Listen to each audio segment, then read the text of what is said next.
Hello, Year 5. This is Chapter 4 of The Indian in the Cupboard.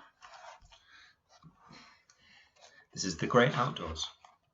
Both horse and man seemed to sniff the air, tasting its freshness and testing it for danger at the same time. The pony was still making circles with his nose when the little bull sprang onto his back. The pony, startled, reared slightly, but this time Little Bull clung onto his long mane. The pony's front feet had no sooner touched the path than he was galloping. Omri leapt to his feet and gave chase. The pony's speed was remarkable, but Omri found that by running along the lawn beside the path he could keep up quite easily. The ground was dry, and as Indian and pony raced along, a most satisfying cloud of dust rose from behind them, so that Omri could easily imagine that they were galloping across some wild, unbroken territory. More and more he found he was able to see things from the Indian's point of view. The little stones on the path became huge boulders which had to be dodged. Weeds became trees, the lawn's edge an escarpment twice the height of a man. As for living things, an ant scuttling across the pony's path made him shy wildly.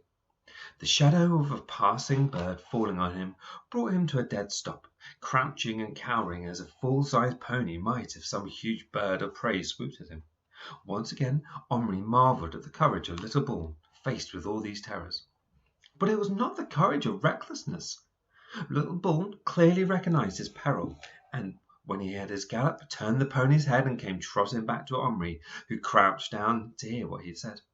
"Danger," said the Indian. "Much. I need bow, arrows, club, maybe gun?" he asked pleadingly. Omri shook his head. "Then Indian weapons." "Yes," said Omri. "You need those. I'll find them today. In the meantime, we'd better go back to the house." "No go, shut up place. Stay here. You stay, drive off wild animals." "I can't. I've got to go to school." "What school?" "A place where you learn." "Ah, learn. Good," said Little Bull approvingly. "Learn lore of tribe, honor for ancestors, way of spirits." "Well, something like that." Little Bull was clearly reluctant to return to the house, but he had the sense to realize he couldn't cope outside by himself. He galloped back along the path, with Omri running alongside, and dismounting, re-entered the garden. Omri was just carrying it up the back steps when the back door suddenly opened, and there was his father. "Omri! What on earth are you doing out here in your pyjamas? And nothing on your feet? You naughty boy! What are you up to?" Omri clutched the box to him so hard in his fright that he felt the sides bend and quickly released his hold. He felt himself break into a sweat. "Nothing. I couldn't sleep. I wanted to go out." "What's wrong with putting your slippers on at least?" Sorry, I forgot." "Well, hurry up and get dressed now."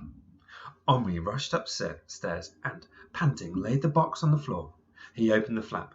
The pony rushed out alone and stood under the table, whinnying and trembling. He had had a rough ride. Full of foreboding, Omri bent down and peered into the box.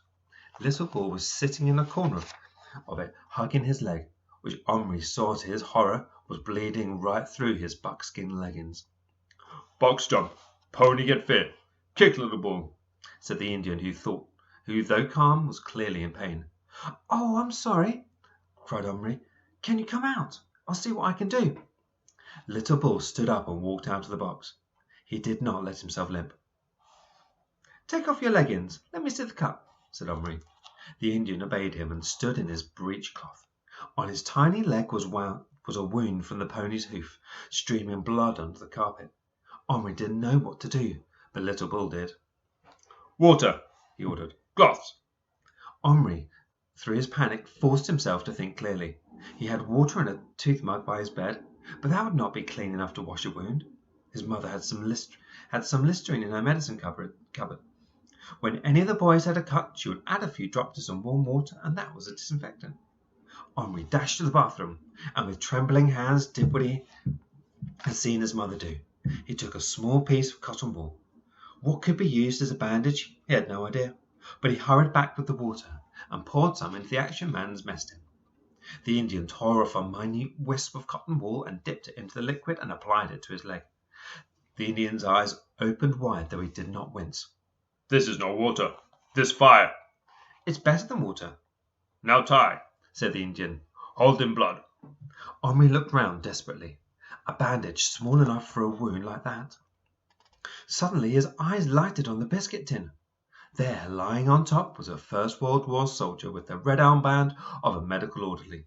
In his hand was a doctor's bag with a red cross on it. What might that contain if Henri could make it real?